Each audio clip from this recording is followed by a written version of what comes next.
जय श्री राम, जय श्री महाकाल। ये वीडियो स्पेसिफिकली आप लोगों के लिए जिन्होंने रिलायंस के ऊपर बहुत सारे कमेंट किए थे। मोटा भाई की कंपनी ने बहुत ज़्यादा फ्लक्चुएशन दिखाया अभी रिसेंट टाइम में, और उसके चक्कर में जो मार्केट में माहौल बनते जा रहा है वो माहौल थोड़ा अलग लेवल का है। जिस दिन रिलायंस की वैल्यू बढ़ती है, रिलायंस का शेयर प्राइस बढ़ता है, उस दिन निफ्टी अच्छा खासा बढ़ रहा है। और जिस दिन रिलायंस का जो शेयर प्राइस थोड़ा दुखी हो जाता है, मार्केट भी दुखी हो रहा है। क्यों हो रहा है, क्या हो रहा है, एक एक चीज़ के ऊपर डिटेल आपके सामने रख रहा हूँ। बट ये ध्यान रखिएगा, ये कोई बाइंग सेलिंग रिकमेंडेशन नहीं है। इसको please understand that this particular video is for education purpose, और आप इसको पॉइंट वाइज करती जाएगा। नॉर्मली मैं जब भी अपने वीडियोस बनाता हूँ उसको कुछ चैप्टर्स में कवर करता हूँ। इसको मैं चैप्टर्स में कवर नहीं कर रहा हूँ, इसको प्योरली पॉइंट वाइज कवर कर रहा हूँ, ताकि आपको समझ आए कि एग्जैक्टली रिलायंस में और रिलायंस के जैसे जो कंपनीज हैं उसमें इंडिया पर इंपैक्ट क्या पड़ रहा है, जियो पॉलिटिक्स का इंपैक्ट क्या पड़ रहा है।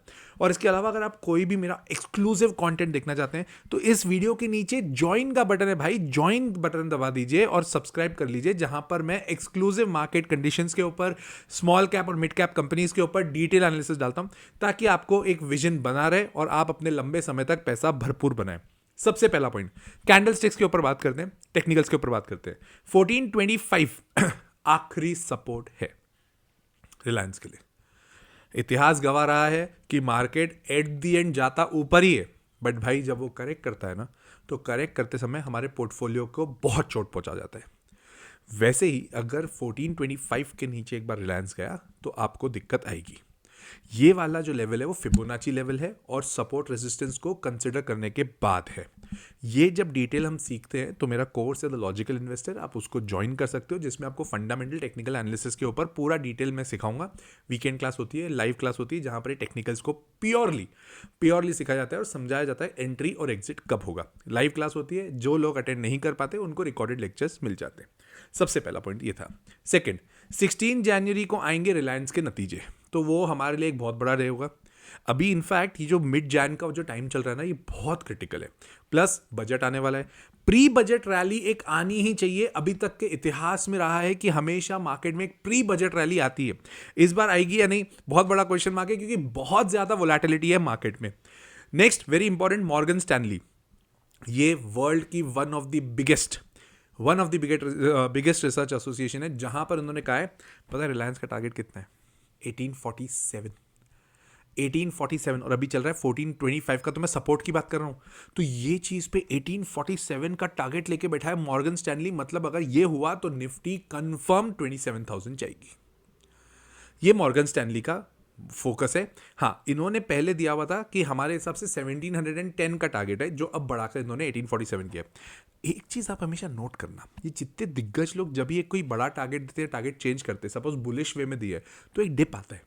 तो जब डिप आता है तो वो हो सकता है आपके लिए बाइंग अपॉर्चुनिटी हो, बट ये ध्यान रखिएगा, हमें सपोर्ट और रेजिस्टेंस को कंसिडर करना है, स्टॉप लॉस को कंसिडर करना है।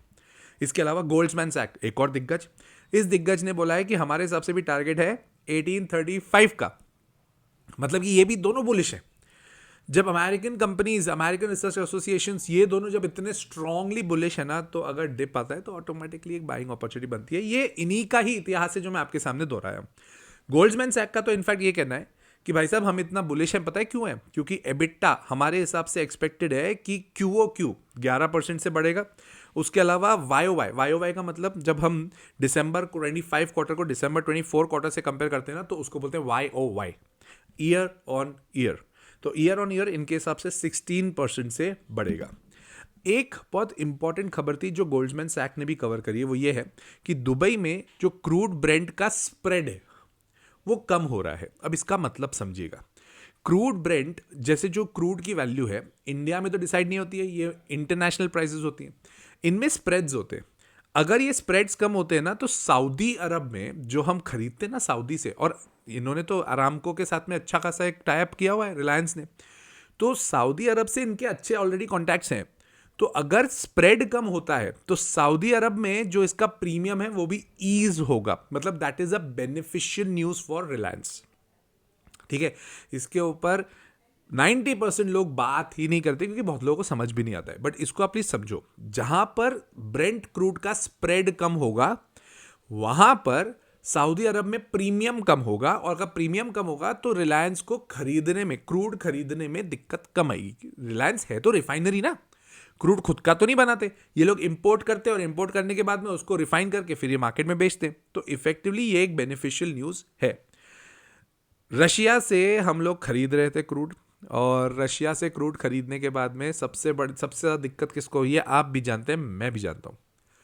उन्होंने कहा कि अगर तुम इंपोर्ट करते हो रशिया से क्रूड तो हम तुम पे बहुत ज़्यादा टैरिफ लगाएंगे।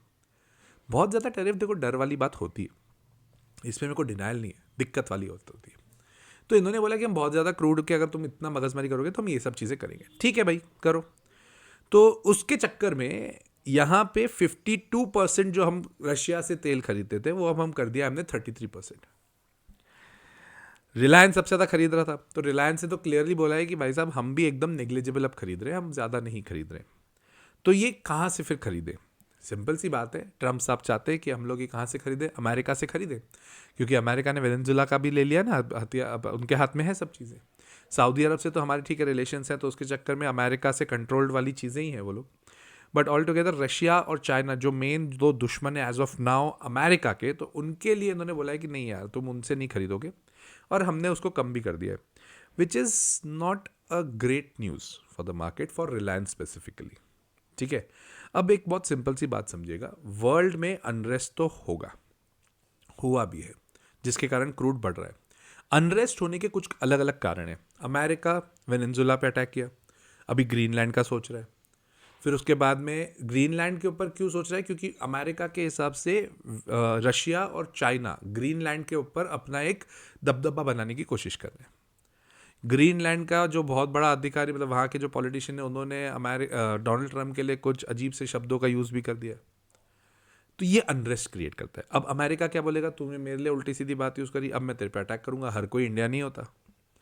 मोदी जी के लिए अपने मालदीव्स में, जब मालदीव्स ने मोदी जी के लिए बहुत ज़्यादा बकवास करना चालू करी, तो हमने डायरेक्ट अटैक तो नहीं किया था, इनडायरेक्टली हमने सब कर दिया था। अमेरिका इनडायरेक्ट करने वाला है नहीं, डायरेक्ट करता है।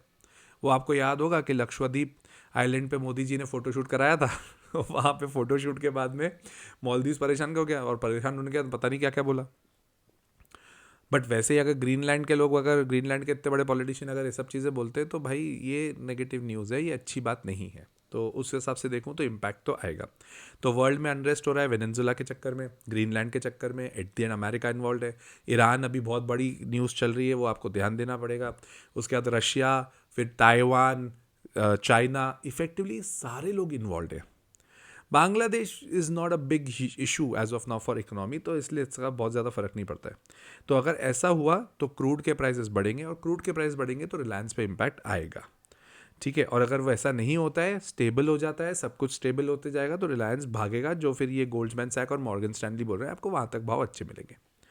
इसके अलावा जियो के नंबर्स के ऊपर मैं बात करूँ तो जियो के नंबर्स भी खतरनाक चल रहे हैं भाई। जियो के नंबर्स के हिसाब से रेवेन्यू 15% से बढ़ना चाहिए, और एबिटा भी 20% से ऊपर बढ़ना चाहिए। और तो और जियो रिटेल और जियो हॉटस्टार का भी हमें ध्यान देना पड़ेगा, जिस हिसाब से ये ग्रो कर रहे हैं। इफेक्टिवली मोटा भाई की कंपनी है, कोई इतनी आसान कंपनी नहीं है ध्यान देना, इसके ऊपर बहुत फोकस करना पड़ता है। वर्ल्ड जियो पॉलिटिक्स के हिसाब से जो चेंजेस हो रहे हैं ना, उसके चक्कर में हमें और थोड़ा ध्यान देना पड़ेगा ऐसी कंपनीज के ऊपर। कंपनी दमदार है यार, इसमें तो कोई डाउट ही नहीं है। अगर वर्ल्ड में अनरेस्ट नहीं हुआ तो ऑटोमेटिकली ये कंपनी और भागेगी, और भाई इंडिया की सबसे बड़ी कंपनी है, तो इसको ध्यान रखिएगा। और अगर आपको मेरा कंटेंट अच्छा लगता है तो लाइक कर दिया करो यार वीडियो, सब्सक्राइब कर दिया करो चैनल, और शेयर करना अपने दोस्तों के साथ। कमेंट करके बताना और कौन सी कंपनी पर डिटेल वीडियो चाहिए, जैसे ये भी बनाया वो भी बनाऊंगा। टिल देन, जय श्री राम, जय श्री महाकाल।